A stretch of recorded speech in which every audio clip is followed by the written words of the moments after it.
നമസ്കാരം. കേരളം ഇത്തവണ ഭരണമാറ്റത്തിലേക്ക്.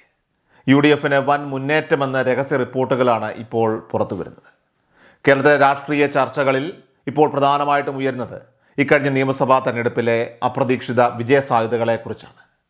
നിലവിലെ സിറ്റിംഗ് MLAമാരുടെ എണ്ണത്തിൽ വലിയ വർധനവുണ്ടാകുമെന്ന സൂചനകൾക്ക് പുറമെയായിട്ട് കോൺഗ്രസിൽ നിന്ന് മാത്രം 35ലധികം പുതിയ സ്ഥാനാർത്ഥികൾ ഇത്തവണ നിയമസഭയിലേക്ക് തിരഞ്ഞെടുക്കപ്പെടുമെന്ന രഹസ്യ റിപ്പോർട്ട് രാഷ്ട്രീയ കേന്ദ്രങ്ങളിൽ വലിയ ചർച്ചയായി മാറിയിരിക്കുകയാണ്. ഈ റിപ്പോർട്ട് CPM നേതൃത്വത്തിന് തന്നെ ലഭിച്ചിട്ടുണ്ടെന്ന വാർത്തകൾ അത് ഇടതുപക്ഷ ക്യാമ്പുകളിൽ പോലും വലിയ ആശങ്കകൾക്ക് വഴിയൊരുക്കുന്നുണ്ട്. LDFന് തുടർച്ചയായിട്ടുള്ള ഭരണം ലഭിച്ചാൽ അത് രാഷ്ട്രീയമായി വലിയ ചരിത്രമാകുമെങ്കിലും അല്ലാത്തപക്ഷം കോൺഗ്രസും UDFും നേരിടാൻ പോകുന്ന പ്രതിസന്ധികളെക്കുറിച്ച് CPM ചില കണക്കുകൂട്ടലുകൾ നടത്തിയിരുന്നു. എന്നാൽ ഇപ്പോൾ പുറത്തു വരുന്ന പുതിയ റിപ്പോർട്ടുകൾ പ്രകാരം UDFന് അനുകൂലമായിട്ടുള്ള ഒരു തരംഗം വീശുന്നു എന്നതാണ് വ്യക്തമാക്കുന്നത്. കേരളത്തിൻ്റെ വടക്കേ അറ്റമായിട്ടുള്ള കാസർഗോഡ് ജില്ലയിൽ നിന്ന് തന്നെ മാറ്റത്തിൻ്റെ സൂചനകൾ തുടങ്ങുന്നു എന്നാണ് രാഷ്ട്രീയ നിരീക്ഷകർ വിലയിരുത്തുന്നത്. അടുത്ത കാലത്ത് BJP വിട്ട് കോൺഗ്രസിലേക്ക് എത്തിയ സന്ദീപ് വാര്യർ തൃക്കരിപ്പൂർ മണ്ഡലത്തിൽ വിജയിക്കുമെന്നത് റിപ്പോർട്ടിലെ ഒരു പ്രധാന കണ്ടെത്തലാണ്. രാഷ്ട്രീയ കേരളം വളരെയധികം വലിയ പ്രാധാന്യത്തോടെ നോക്കിക്കാണുന്ന ഒരു പോരാട്ടമാണ്. BJPയുടെ രാഷ്ട്രീയത്തിൽ നിന്ന് കോൺഗ്രസിലേക്ക് വന്ന സന്ദീപ് വാര്യർ അദ്ദേഹം ജനങ്ങൾക്കിടയിൽ വലിയ സ്വീകാര്യത നേടാൻ കഴിഞ്ഞിട്ടുണ്ട് എന്നാണ് ഇവിടെ വിലയിരുത്തപ്പെടുന്നത്. ഇടതുപക്ഷത്തിൻ്റെ കോട്ടയായിട്ടുള്ള ഇവിടെ ഒരു അട്ടിമറി വിജയം സന്ദീപ് വാര്യർ നേടിയാൽ അത് തീർച്ചയായിട്ടും വടക്കൻ കേരളത്തിലെ UDF മുന്നേറ്റത്തിന് വലിയ ഊർജം പകരുന്നതായിരിക്കും. കണ്ണൂർ ജില്ലയിലെ രാഷ്ട്രീയ ചിത്രവും ഇത്തവണ മാറാൻ പോകുന്നു എന്ന റിപ്പോർട്ടുകളാണ് പുറത്തു വരുന്നത്. പ്രത്യേകിച്ചും കണ്ണൂർ കോർപ്പറേഷൻ മേയറായിരുന്ന TO മോഹനൻ കണ്ണൂർ നിയമസഭാ മണ്ഡലത്തിൽ വിജയിക്കുമെന്ന് ഉറപ്പിച്ചു പറയുന്ന റിപ്പോർട്ടുകൾ ഏറെ ഗൗരവകരമാണ്. നിലവിൽ മുതിർന്ന നേതാവ് കടന്നപ്പള്ളി രാമചന്ദ്രൻ പ്രതിനിധീകരിക്കുന്ന ഈ മണ്ഡലം അത് തിരികെ പിടിക്കാനായിട്ട് കോൺഗ്രസിന് സാധിക്കുമെന്നാണ് വിലയിരുത്തപ്പെടുന്നത്.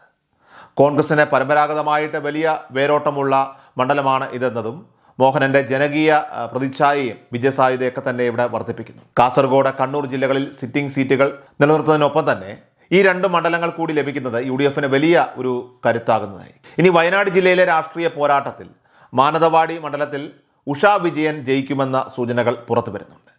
മലയോര മേഖലയിലെ വോട്ടർമാർക്കിടയിൽ സ്വാധീനമുറപ്പിക്കാനായിട്ട് ഇവർക്ക് ഏറെ കഴിഞ്ഞിട്ടുണ്ട്. വയനാട്ടിലെ മറ്റ് സീറ്റുകൾ അത് നിലനിർത്തുന്നതിനൊപ്പം തന്നെ മാനന്തവാടിയിലെ വിജയം അത് ജില്ലയിലെ UDF ആധിപത്യം ഉറപ്പിക്കാനായിട്ട് സഹായിക്കും. വികസന വിഷയങ്ങളും അതോടൊപ്പം തന്നെ പ്രാദേശികമായിട്ടുള്ള ഭരണവിരുദ്ധ വികാരവും ഇവിടെ കോൺഗ്രസിന് അനുകൂലമാകുമെന്നാണ് റിപ്പോർട്ടുകളൊക്കെ തന്നെ വ്യക്തമാക്കുന്നത്. കാർഷിക പ്രതിസന്ധികളും ആദിവാസി ക്ഷേമവുമായി ബന്ധപ്പെട്ട ചർച്ചകളും തെരഞ്ഞെടുപ്പിൽ നിർണായക ഘടകങ്ങളായിട്ട് മാറിയേക്കും. ഇനി അടുത്തത് കോഴിക്കോട് ജില്ലയാണ്. കോഴിക്കോട് ജില്ലയിൽ ഇത്തവണ ഏറ്റവും വലിയ രാഷ്ട്രീയ അട്ടിമറികൾ ഉണ്ടാകുമെന്ന റിപ്പോർട്ടാണ് ഇവിടെ പ്രവചിക്കപ്പെടുന്നത്. ഇടതുപക്ഷത്തിന് വലിയ മേൽക്കൈയുള്ള കോഴിക്കോട് ഇത്തവണ UDF തരംഗമുണ്ടാകാൻ സാധ്യതയുണ്ട്. നിലവിൽ കോൺഗ്രസിന് നേരിട്ട് MLAമാരില്ലാത്ത ഈ ജില്ലയിൽ നാദാപുരത്ത് KM അഭിജിത്തും കൊയിലാണ്ടിയിൽ അഡ്വക്കേറ്റ് പ്രവീൺ കുമാറും അട്ടിമറി വിജയം നേടുമെന്നാണ് സൂചന. KSU മുൻ സംസ്ഥാന പ്രസിഡന്റ് കൂടിയായിട്ടുള്ള അഭിജിത്ത് യുവ വോട്ടർമാർക്കിടയിൽ വലിയ സ്വാധീനം ചെലുത്തുന്നുണ്ട്. കൊയിലാണ്ടിയിലാകട്ടെ പ്രവീൺ കുമാറിന് ലഭിക്കുന്ന സ്വീകാര്യതയും CPMനെ ഏറെ ആശങ്കയിലാഴ്ത്തുന്ന ഒരു ഘടകമാണ്. കോഴിക്കോട് ജില്ലയിലെ തന്നെ ബാലുശ്ശേരിയിലും കോഴിക്കോട് നോർത്തിലും UDF അവരുടെ പ്രതീക്ഷകൾ അവിടെ വാനോളമാണ്. ബാലുശ്ശേരിയിൽ വിദ്യാർത്ഥി നേതാവ് VT സൂരജും കോഴിക്കോട് നോർത്തിൽ അഡ്വക്കേറ്റ് K ജയന്തും വിജയിക്കുമെന്ന് രഹസ്യ റിപ്പോർട്ട് വ്യക്തമാക്കുന്നു. ഘടകകക്ഷികളായിട്ടുള്ള മുസ്ലിം ലീഗിനും RMPക്കും അതായത് KK രമ ഉൾപ്പെടെ മികച്ച സ്വാധീനമുള്ള ജില്ലയിൽ കോൺഗ്രസ് കൂടി ഈ സീറ്റുകൾ പിടിച്ചെടുത്താൽ ജില്ലയുടെ രാഷ്ട്രീയ ഭൂപടം തന്നെ മാറുന്നതായിരിക്കും. കോഴിക്കോട് നോർത്തിൽ K ജയന്തിന് ലഭിക്കുന്ന ജനപിന്തുണയും ബാലുശ്ശേരിയിലെ യുവജന പ്രാതിനിധ്യവും ഇത്തവണത്തെ തെരഞ്ഞെടുപ്പിൽ പ്രധാനപ്പെട്ട ആകർഷണങ്ങൾ തന്നെയാണ്. മാത്രമല്ല മലപ്പുറം ജില്ലയിലേക്ക് ഇനി പോയാൽ അവിടെ കോൺഗ്രസ് മത്സരിക്കുന്ന സീറ്റുകളിൽ വലിയ മാറ്റമാണ് പ്രതീക്ഷിക്കുന്നത്. സാധാരണഗതിയിൽ മലപ്പുറത്ത് കോൺഗ്രസ് 4 സീറ്റുകളിൽ മത്സരിക്കാറുണ്ടെങ്കിലും ഇത്തവണ തവനൂരിലും പൊന്നാനിയിലും വൻ വിജയസാധ്യതയാണ് കൽപ്പിക്കപ്പെടുന്നത്. യുവ നേതാവ് VS ജോയി തവനൂരിലും അതോടൊപ്പം തന്നെ KP നൌഷാദ് അലി പൊന്നാനിയിലും വിജയിച്ച് MLAമാരാകുമെന്നാണ് റിപ്പോർട്ട്. മുസ്ലിം ലീഗിൻ്റെ ഉറച്ച കോട്ടയായിട്ടുള്ള മലപ്പുറത്ത് കോൺഗ്രസ് സ്ഥാനാർത്ഥികൾ കൂടി വലിയ ഭൂരിപക്ഷത്തോടെ ജയിച്ചു വരുന്നത് UDFൻ്റെ ആത്മവിശ്വാസം ഇരട്ടിയാക്കുന്നതാണ്.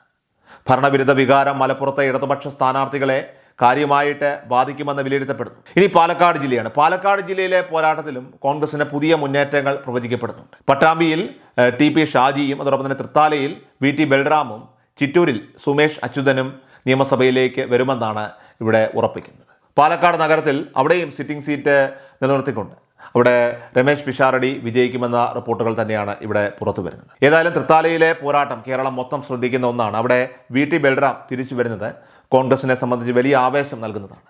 ചിറ്റൂരിലും പട്ടാമ്പിയിലും കൃത്യമായ സംഘടനാ പ്രവർത്തനം വഴി വിജയം സുരക്ഷിതമാക്കാനായിട്ട് കോൺഗ്രസിന് സാധിക്കുമെന്ന് പ്രവചിക്കപ്പെടും. ഇനി തൃശ്ശൂർ ജില്ലയിലേക്ക് വന്നാൽ കഴിഞ്ഞ 2 തവണയായിട്ട് കോൺഗ്രസിന് വലിയ തിരിച്ചടികൾ നേരിടേണ്ടി വന്നിരുന്നു തൃശ്ശൂരിൽ. എന്നാൽ ഇത്തവണ അവിടെ സീറ്റുകളുടെ എണ്ണം 4ഓ 5ഓ ആയിട്ട് വർദ്ധിക്കുമെന്ന് റിപ്പോർട്ടുകൾ സൂചിപ്പിക്കുന്നുണ്ട്. വടക്കാഞ്ചേരിയിൽ വൈശാഖും തൃശ്ശൂർ നഗരത്തിൽ രാജൻ പല്ലനും കൊടുങ്ങല്ലൂരിൽ OG ജനീഷും പുതുതായി ജയിച്ചു വരുമെന്നാണ് കരുതപ്പെടുന്നത്. പത്മജ വേണുഗോപാലിൻ്റെ പാർട്ടി മാറ്റം അത് തീർച്ചയായിട്ടും തൃശ്ശൂരിലെ വോട്ടർമാരെ എങ്ങനെ ബാധിച്ചുവെന്നത് ഏറെ നിർണായകമാണെങ്കിലും റിപ്പോർട്ടുകൾ UDFന് തന്നെ അനുകൂലമാണ്. എറണാകുളം ജില്ലയിലേക്ക് വരുമ്പോൾ അവിടെ കഴിഞ്ഞ തവണ നഷ്ടപ്പെട്ട ചില മണ്ഡലങ്ങൾ തിരിച്ചുപിടിക്കാൻ കോൺഗ്രസ് ഇപ്പോൾ സജ്ജമായി കഴിഞ്ഞിരിക്കുകയാണ്. കൊച്ചിയിൽ മുഹമ്മദ് ഷിയാസും കുന്നത്തുനാട് VP സജീന്ദ്രനും വിജയസാധ്യതയുള്ള സ്ഥാനാർത്ഥികളാണെന്ന് രഹസ്യ റിപ്പോർട്ട് വ്യക്തമാക്കുന്നു. എന്നാൽ തൃപ്പൂണിത്തുറ പോലെയുള്ള സിറ്റിംഗ് സീറ്റുകൾ നിലനിർത്താനായിട്ട് UDF അതീവ ജാഗ്രത ഇപ്പോൾ പാലിക്കേണ്ടതുണ്ട്. എറണാകുളത്തെ നഗര ഗ്രാമ വ്യത്യാസമില്ലാതെ UDFന് അനുകൂലമായിട്ടുള്ള ഒരു തരംഗം അവിടെ നിലവിലുണ്ട് എന്നാണ് പാർട്ടിയുടെ പൊതുവെയുള്ള വിലയിരുത്തൽ. കാരണം വികസന മുരടിപ്പും അഴിമതി ആരോപണങ്ങളും ഇവിടെ പ്രധാനപ്പെട്ട ചർച്ചാ വിഷയങ്ങളായി മാറിയിരിക്കുകയാണ്. ഇനി ഇടുക്കി ജില്ലയിലേക്ക് വന്നു കഴിഞ്ഞാൽ കഴിഞ്ഞ തവണ കോൺഗ്രസിന് നേരിടേണ്ടി വന്നത് വലിയൊരു പരാജയമായിരുന്നു അവിടെ. എന്നാൽ ഇത്തവണ പീരുമേട്ടിൽ സിറിയക് തോമസും അതോടൊപ്പം തന്നെ ഉടുമ്പൻചോലയിൽ സേനാപതി വേണുവും വിജയിച്ച് MLAമാരാകുമെന്നാണ് റിപ്പോർട്ടുകൾ പറയുന്നത്. ഹൈറേഞ്ച് മേഖലയിലെ ജനകീയ പ്രശ്നങ്ങളിൽ ഇടപെടുന്ന ഈ നേതാക്കൾക്ക് വലിയ സ്വീകാര്യതയാണ് അവിടെ ലഭിക്കുന്നത്. കോട്ടയം ജില്ലയിലാകട്ടെ കാഞ്ഞിരപ്പള്ളി മണ്ഡലത്തിൽ റോണി കെ ബേബി പുതിയ MLA ആകാൻ സാധ്യതയുണ്ട്. കാലാകാലങ്ങളായിട്ട് ഒരേ കുടുംബത്തിൽ നിന്നുള്ള ജനപ്രതിനിധികളെ കണ്ടുമടുത്ത നിൽക്കുന്ന ജനങ്ങൾ അവിടുത്തെ കാഞ്ഞിരപ്പള്ളിയിലെ വോട്ടർമാർ ഒരു മാറ്റം ആഗ്രഹിക്കുന്നുവെന്നാണ് റിപ്പോർട്ടിലെ നിരീക്ഷണം. ഇനി ആലപ്പുഴ ജില്ലയാണ്. ആലപ്പുഴ ജില്ലയിൽ UDF വലിയ ഉണർവ് പ്രകടിപ്പിക്കുന്നുണ്ട്. അരൂരിൽ ഷാനിമോൾ ഉസ്മാനും ആലപ്പുഴയിൽ TD തോമസും കായംകുളത്ത് M ലിജുവും വിജയിക്കുമെന്നാണ് റിപ്പോർട്ടുകൾ നൽകുന്ന സൂചന. ഇതോടൊപ്പം തന്നെ ചെങ്ങന്നൂരിൽ AB കുര്യാക്കോസും പുതുതായിട്ട് നിയമസഭയിലെത്താനുള്ള സാധ്യതയുണ്ട്. ആലപ്പുഴയിലെ രാഷ്ട്രീയ മണ്ണിൽ ഇടതുപക്ഷത്തിനുണ്ടായിരുന്ന മേധാവിത്വം അത് ഇത്തവണ UDF മറികടക്കുമെന്നാണ് കരുതപ്പെടുന്നത്. പ്രത്യേകിച്ചും ലിജുവിനെ പോലെയുള്ള യുവ നേതാക്കളുടെ കടന്നുവരവ് അത് തീർച്ചയായിട്ടും UDFനെ സംബന്ധിച്ച് വലിയ ഉണർവ് നൽകിയിട്ടുണ്ട്.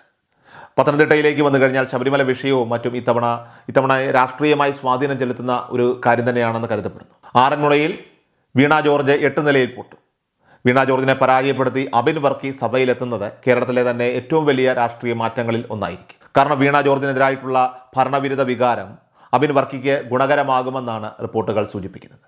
കൂടാതെ റാന്നിയിൽ പഴകുളം മധുവും അടൂരിൽ അഡ്വക്കേറ്റ് ശാന്തകുമാറും പുതിയ MLAമാരായിട്ട് വരുമെന്നാണ് റിപ്പോർട്ടുകൾ സൂചിപ്പിക്കുന്നത്. അപ്പോൾ ഈ ജില്ലയിലെ മുഴുവൻ സീറ്റുകളും തിരിച്ചുപിടിക്കാനുള്ള ഒരു ശ്രമത്തിൽ തന്നെയാണ് ഇപ്പോൾ UDF. ഇനി കൊല്ലം ജില്ലയിലേക്ക് വന്നു കഴിഞ്ഞാൽ അവിടെ ഇടതുപക്ഷത്തെ സംബന്ധിച്ച് വലിയ തിരിച്ചടി നേരിടേണ്ടി വരുമെന്നാണ് ഇൻ്റലിജൻസ് റിപ്പോർട്ട് വ്യക്തമാക്കുന്നത്. നിലവിലെ സീറ്റുകൾക്ക് പുറമെയായിട്ട് പത്തനാപുരത്തെ ജ്യോതികുമാർ ചാമക്കാലയും കൊട്ടാരക്കരയിൽ ആയിഷ പൂറ്റിയും കൊല്ലം നഗരത്തിൽ ബിന്ദു കൃഷ്ണയും വിജയിക്കുമെന്ന് ഏകദേശം ഇപ്പോൾ ഉറപ്പായി കഴിഞ്ഞു.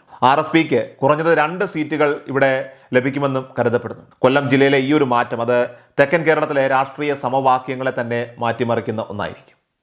കൊല്ലം നഗരത്തിൽ ബിന്ദു കൃഷ്ണയുടെ ചിട്ടയായിട്ടുള്ള പ്രവർത്തനം വിജയത്തിൽ നിർണായകമായ പങ്കുവഹിക്കും.